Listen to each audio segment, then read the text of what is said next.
Assalamualaikum warahmatullahi wabarakatuh dan salam sejahtera kepada semua pelajar.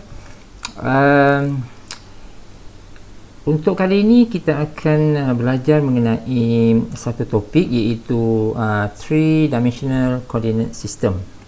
Okay, so three dimensional coordinate system. So kita mulai dengan rectangular coordinate system, dan seperti biasa dalam 3D ni, sebelum ni kita belajar mengenai 2D kan, iaitu paksi X dan Y sahaja. So yang kali ini kita ada 3 paksi lah, iaitu paksi X, paksi Y dan juga paksi Z. So gambaran dia macam ni lah ya. So paksi X ke sini, paksi X ni maksud dia menghala ke arah kita lah ya. So belah sini adalah yang positive parts, kalau negatif adalah yang belakang ni, yang ni ya. Yang paksi Y pula adalah seperti berikut. Yang ini ke arah kanan, ini kalau dia positif. Kalau dia ke arah kiri macam ni, maka nilai Y itu adalah bernilai negatif. So ini kita considerkan all the positive parts. Z pula adalah mengarah ke atas dan juga bawah lah ya.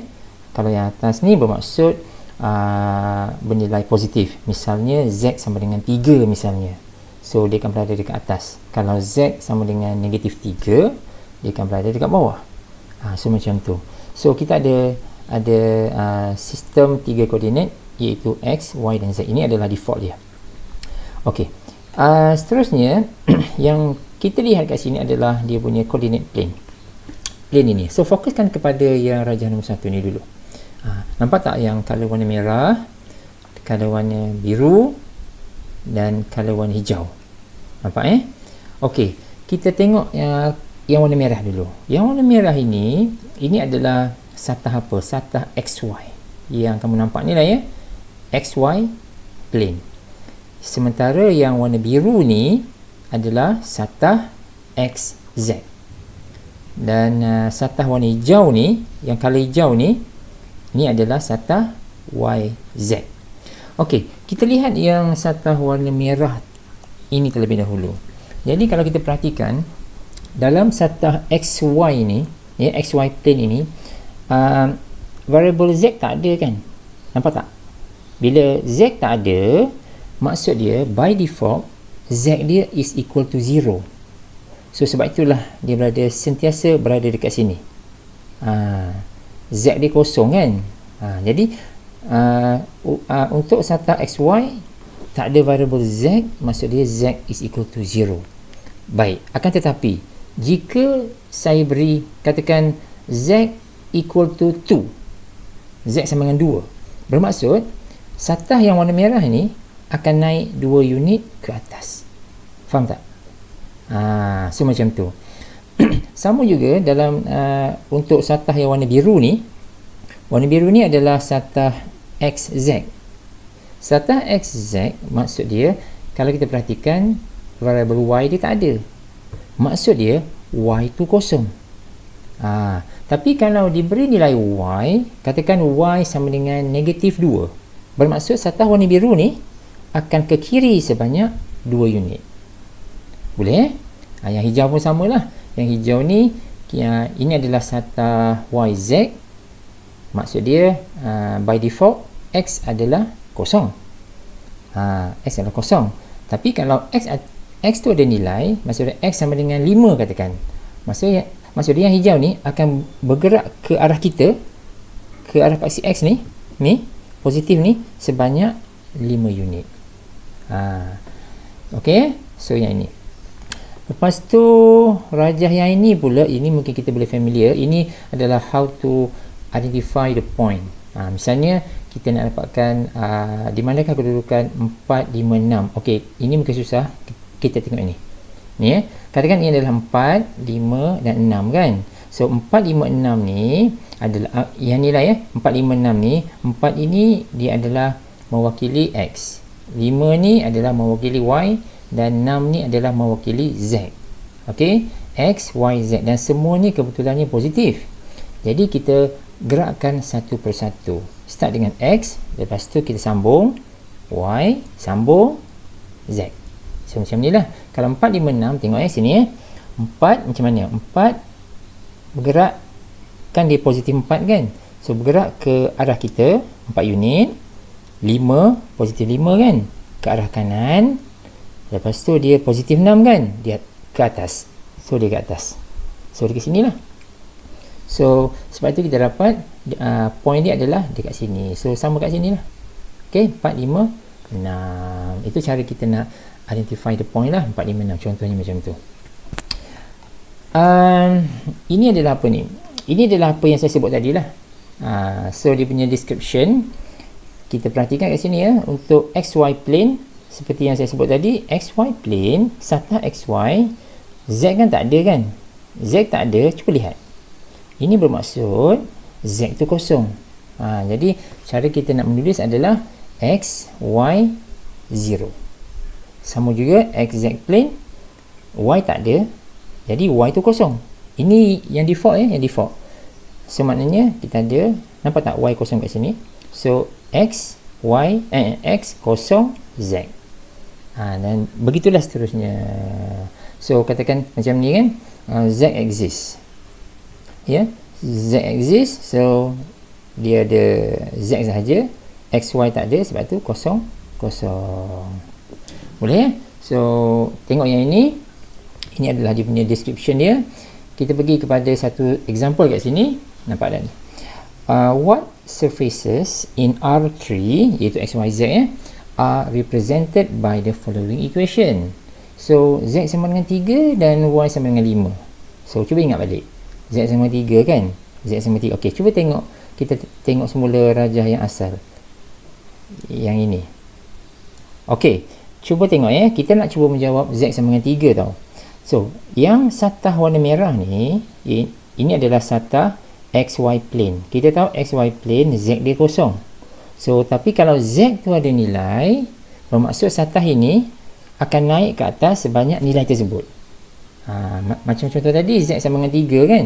So maksud dia satah ni akan naik 3 unit ke atas. So macam tu. Jadi kalau kita lihat kat sini, yang ni nampak tak? Yang ni. Ini adalah satah apabila Z sama dengan 3 dalam R3. Jadi nampak tak, dia naik ke atas sebanyak 3 unit. So satah tu still macam ni, dia akan naik ke atas sebanyak 3 unit. Sama juga dengan Y sama dengan 5 ni. Ya, Y sama dengan 5 ni, kalau tengok satah yang asal, diagram yang asal tu yang ini. Mana Y kosong? Y kosong adalah plane warna biru kan? Plane warna biru ni, ini adalah Y kosong. Tapi kalau Y tu ada nilai Y sama dengan 5, maksud dia satah warna biru ni akan ke kanan sebanyak 5 unit. Inilah yang saya cuba terangkan di dalam diagram ini. Yang ini. Ini satah warna biru lah. Dia akan ke kanan sebanyak 5 unit. Semacam ni. Okey. Tadi dalam diagram ini saya sebut ini adalah plane tu tak? Any plane lah. So plane ini dia boleh merupakan, ini adalah yang asal punya, yang asas. Iaitu kita sebut plane je lah. So plane ini mungkin kita boleh bagi dia mungkin satu bulatan ke misalnya. Misalnya macam ni. Okey, ini adalah plane. Ya, ini adalah plane dia. Dan ini adalah dia punya persyaratan dia. Z sama dengan 3. Tadi baru kita belajar, saya terangkan kalau Z sama dengan 3 yang macam ni, plane ini akan naik ke atas sebanyak 3 unit kan. So sekarang ni plane ini is replaced by what? By the circle. Yang ni kan circle kan, circle radius dia 1.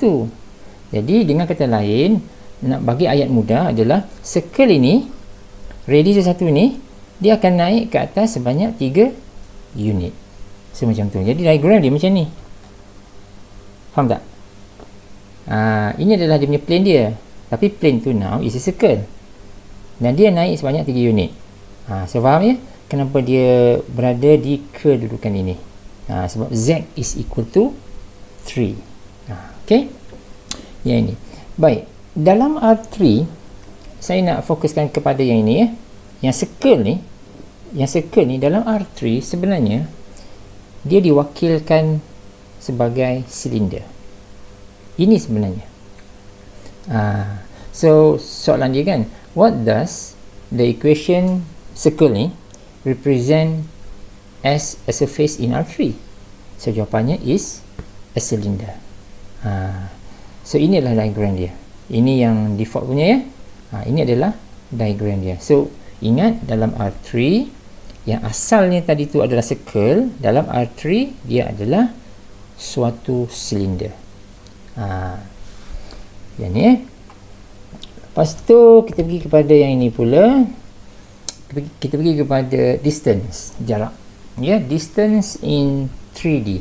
Jadi kalau kita perhatikan jarak, jadi kalau kita lihat formula ini adalah formula ya, formula for distance.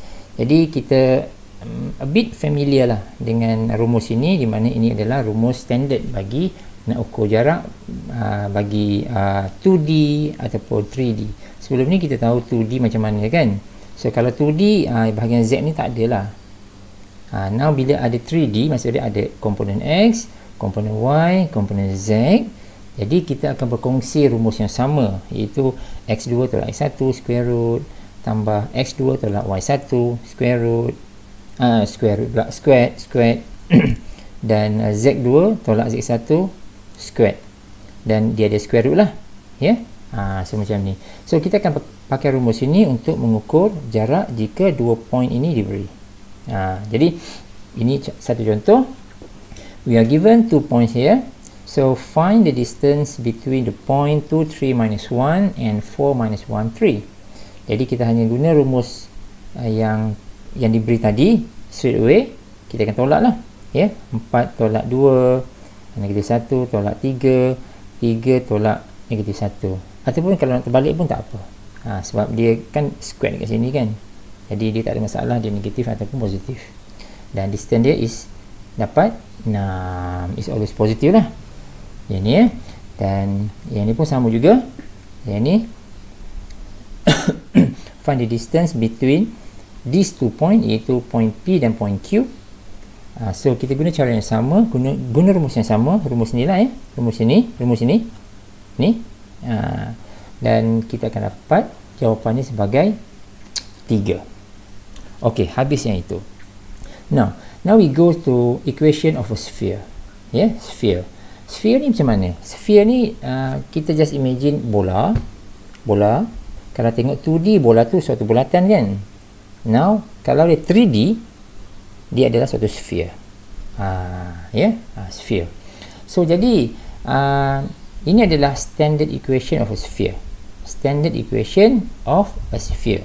Jadi nampak tak? Bila kan tadi saya sebut kan, bola kita lihat dalam 3D. So bila sebut 3D, dia ada komponen X, komponen Y dan komponen Z. Jadi yang komponen ini ada. Ya, komponen ini ada. Jadi kalau dia bukan sphere, maka kita hanya ada dua komponen ini saja, ada X, ada Y saja. Sama lah macam ni. Kita ada X squared plus Y squared equal to R squared. Ini adalah standard equation for circle kan. Tapi bila dia dalam sphere, dia adalah 3D. So dia ada komponen Z. So jadi ini adalah yang standard punya. Yang kat bawah ni pula, jika dia berada pada 0, pada origin. Ini adalah standard form, standard equation of a sphere. So bentuk ni macam ni lah. Nampak je bulatan, tapi sebenarnya dia dalam 3D dalam 3D. Paksi pun ada paksi X, paksi Y dan paksi Z. So just please remember macam yang kita buat ini. Baik. Yang ini pula, tak apa, ini kita ada satu example dan ada jawapan dekat sini So kita nak detect dia, what is the center of the sphere dan juga radius dia. So jadi dari sini kita dapat observe, kalau sini dia punya center adalah 3, 2, 1. Lepas sini 9 kan. 9 ni jangan ambil 9, sebab rumus ni macam mana? Rumus dia kan ada R squared, betul tak? R squared. Jadi maknanya 9 ni sebenarnya adalah 3 lah. 5 ni pula adalah square root of 5. 1 ni memang 1 lah. Okey, yang paling bawah sekali ni senang sebab dia adalah pada 0, 0, 0. Sebab itu center dia 0, 0, 0. Radius dia 1. Yang ni pula, yang di tengah-tengah ni pula, dia punya center adalah minus 1, 0, minus 4. Macam ni lah. Ini radius ni adalah square root of 5. Okey, dalam contoh ini kita diberi standard equation. Nampak cantik lah. Jadi daripada standard equation ini kita terus boleh cerap what is the center, what is the radius. Akan tetapi kadang-kadang dia tak bagi macam tu. Dia tak bagi macam, dia akan bagi contohnya macam ni. Yang ni. Nampak tak? Bila kita diberi contoh macam ni, kita tak boleh nak tahu apakah dia punya radius dan apakah dia punya center, kecuali kita buat something. Maksud dia, kita kena completing the square. Yang ni. Bila kita diberi dalam bentuk ini, dalam bentuk yang macam ni, dia agak berbeza. Bukan agak berbeza, memang berbeza. Sebenarnya sama, cuma dari segi penulisan tu berbeza. Kalau dalam bentuk yang ini senang, yang ini kan dah dalam bentuk standard kan, kita senang untuk dapatkan jawapan dia. Tapi bila dalam bentuk yang ini, kita kena buat something, iaitu kita kena buat completing the square method. Dan apabila kita selesaikan yang ini, baru kita dapat identify what is the center and what is the radius. Contohnya macam ni lah. Ini kita ada x squared plus y squared plus z squared minus 2x minus 4y plus 8z plus 17 equal to 0. So macam ni kan. Jadi cuba ingat semula macam mana kita nak buat completing the square method. Just give you the answers. Bila kita buat completing the square method, kita akan dapat jawapannya ni. From here baru kita dapat identify the center and the radius. Radius tu 2 kan, pasal sini 4, ini 2 lah. So center dia very easy, iaitu 1, 2 dan negatif 4 kat sini. Okay, so just please remember the completing the square method. Okay, ini ada satu example kat sini. Apa ni? Tak ada. So yang ini, cuba kita perhatikan sini. What region in R3 is represented by the following inequalities. Now, kita nak examine sikit. Kita nak cuba fahamkan keadaan ini. Okay, by looking at this, walaupun dia ada inequalities kan. Okay, kita ada first part over here, and then kita ada second part over here. Ini okay, maksud dia z less than and equal to 0 bermaksud nilai z tu bernilai negatif tau. Dan dia boleh touch 0, tetapi dia adalah bernilai negatif. Cuba ingat semula, kalau z tu negatif, dia dekat mana? Dia dekat bawah, betul tak? Cuba tengok yang ni. Kejap Yang ni, mula-mula sekali tu. Yang ni.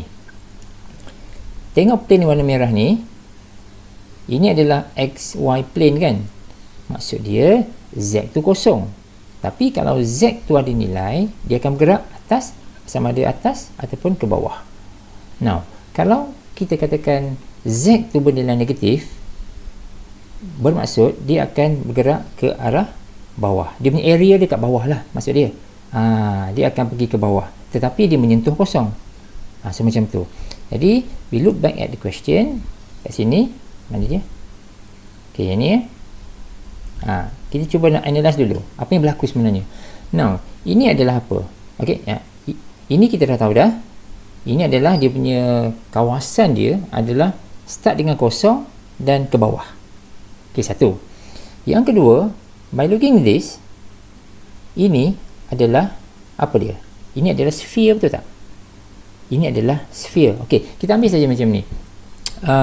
X squared plus y squared plus z squared equal to 4. Itu adalah sphere. Ataupun x squared plus y squared plus z squared equal to 1. Pun sphere juga. Tetapi kedua-dua sphere tu, dia punya radius dia berapa?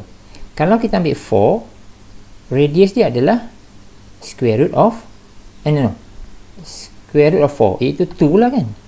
Kalau kita ambil ini, ambil x squared plus y squared plus z squared equal to 4, one sphere adalah radius dia adalah 2. Another sphere, radius dia adalah 1. Maksud dia, kita ada 2 sphere. Clear tak? Kita ada 2 sphere sekarang ni. Ya, 2 sphere, tetapi sphere tersebut ada tekangan. Ada constraint, iaitu dia mesti dekat bahagian bawah. Jadi, oleh sebab itu, rajah dia akan jadi macam ni. Clear tak? Nampak tak? Yang ni. Kita ada 2 sphere tau. Satu yang ini. Yang kecil ni. Yang kecil ni, radius dia adalah 1. Another sphere, yang ni. Yang ni. Iaitu radius dia adalah 2. Jadi, dan kenapa dia kerat macam ni?